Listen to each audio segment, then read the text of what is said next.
22esimo meeting di Conegliano nel segno dei lanci. Non poteva essere altrimenti per l'appuntamento su pista in memoria del lanciatore Tony Fallai, che in particolare ha proposto una gara di giavellotto a livello di una finale tricolore. In pedana Fent, Gottardo, Bertolini, il ventenne Fraresso, ma anche due finlandesi emergenti come Karvinen ed Alto, sotto l'occhio vigile di Kari Ihalainen, il tecnico mostro sacro del giavellotto mondiale. A fare il finlandese però per un giorno è stato il carabiniere di Montebelluna Antonio Fent, che ha sbaragliato la concorrenza vincendo con un lancio a 72,56 metri. Alle sue spalle, un metro più indietro, Joni Karvinen. Siamo quasi come un campionato italiano assoluto, perché per entrare in finale ci vogliono 66 metri, quindi siamo lì, insomma, ecco. Non è stato proprio nella mia aspettativa, insomma, mi aspettavo più metri. È stata ordinaria amministrazione, diciamo. Adesso vediamo le prossime gare e diciamo che la sensazione in pedana è buona, quindi tutto può accadere, però oggi mi aspettavo un paio di metri, 3 metri in più sicuramente ci stavano. The competition was little bit bad, but last throw was very good. First throw scored too high and it was a really bad feeling, but the last throw was very good. I enjoy very much. This is very nice country and I like this place very much. Weather was very good and people was so friendly. I like very much. Yeah. Karvinen è allievo di Ihalainen, tecnico che a Conegliano nella settimana antecedente il meeting ha svolto numerose sedute di allenamento. È la voce autorevole del giavellotto. I suoi atleti hanno conquistato 15 medaglie fra Olimpiadi, Mondiali ed Europei. This competition I little bit wait like more result because these guys can do it more. Like Italy's guys can throw far, but now it's no rhythm, not yet.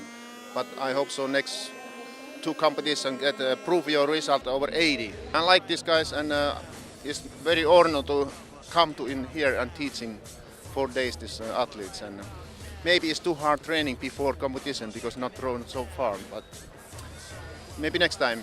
First competition and then training after that. Yeah. Molte le presenze di spicco al meeting di Conegliano, che ha però visto all'opera anche grandi nomi tricolore. C'è stata poi questa occasione di avere qua questi due ragazzi con i loro allenatori finlandesi per i buoni rapporti che abbiamo con i nostri ragazzi che ogni tanto si incontrano, si sentono, quindi è stato un qualcosa in più, ma senza nulla togliere alla gara del peso femminile, alla gara del peso maschile, che però purtroppo ho capito che è mancato qualcuno perché sono stati bloccati gli atleti in autostrada per un incidente. Sarebbe stata ancora di ulteriore più alto livello, ma va bene così, direi 3 belle gare di lanci sicuramente. E la regina dei lanci è sicuramente Chiara Rosa.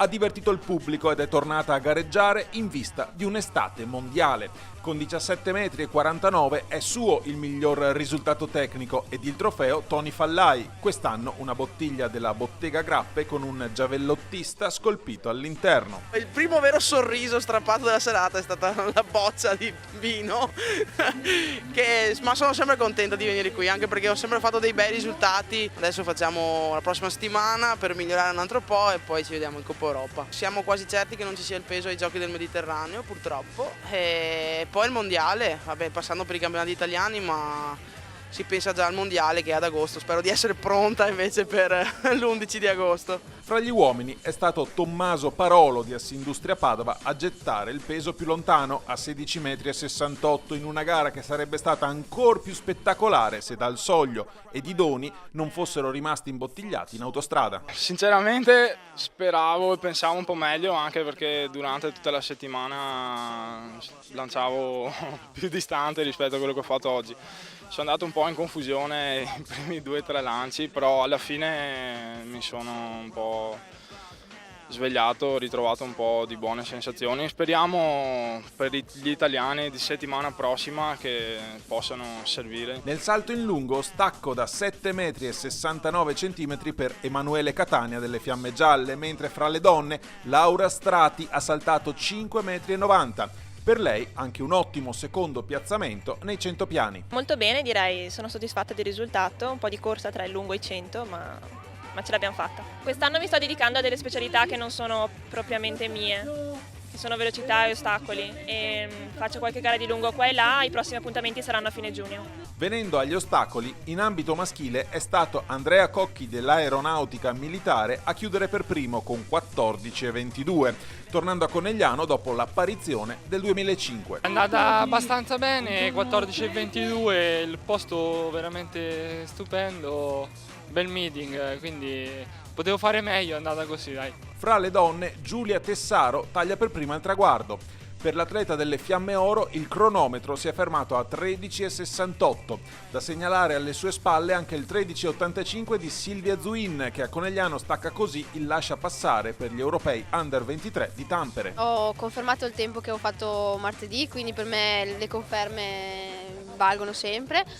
Sto preparando, siamo all'inizio della stagione, quindi mi preparo per luglio, per gli italiani, quindi positivo. Vengo sempre qua molto volentieri, è un meeting che è sempre ben organizzato, la pista è buona, oggi il vento era a favore, quindi è bene. Nei 100 piani, successo fra gli uomini di Mirko Turri della Silca Ultralight con 10,78. Al femminile è invece Amifa Bedia del gruppo atletico Aristide Coin a passare per prima al fotofinish chiudendo con 11,91. Sono veramente contenta di aver corso oggi, che ho fatto un buon tempo e soprattutto perché ho vinto. Non avevo il migliore tempo, dunque ho battuto ragazze che avevano un primato migliore di me questa stazione, dunque sono contentissima. Spazio anche alle gare per diversamente abili a Conegliano con Alvise De Vidi che è tornato sulla pista dove nel 2012 colse un record nei 100. È andata addirittura meglio, ho migliorato di qualche decimo il risultato l'anno scorso, sono anche meno allenato, perciò una bella gara, una bella soddisfazione. È un meeting di casa, ovviamente da Trevigiano è uno dei meeting più importanti. Tanti anni fa abbiamo corso per la prima volta in questo meeting, adesso abbiamo ripreso questa gara inserita in un contesto molto importante di gare FIDAL, perciò un'inclusione credo che darà frutti in futuro. Primo al traguardo nei 100 è stato però Giandomenico Sartor. È andata bene anche perché non mi ero più allenato per i 100 in quanto sto preparando i metri 1500 per i giochi del Mediterraneo. E quindi è andata bene, è andata anche meglio del previsto, ho fatto il secondo tempo personale. Mi pare che si possa dire che il successo di pubblico e anche di atleti sia la testimonianza dell'attrattività di questa manifestazione. Banca Prealpi ha sempre l'onore ed è onorata di essere qua con loro ed esserci sempre. Ed il futuro riserverà sempre più novità al meeting di Conegliano, parola del presidente Piccin. Come atleta che provengo anch'io dall'atletica, ambisco nel portare questo meeting sempre più in alto, nel senso che oggi le manifestazioni su strada è molto più semplice farle e organizzarle. Dobbiamo pensare che la vera atletica o anche quelli che poi arriveranno nella strada passano prima per la pista.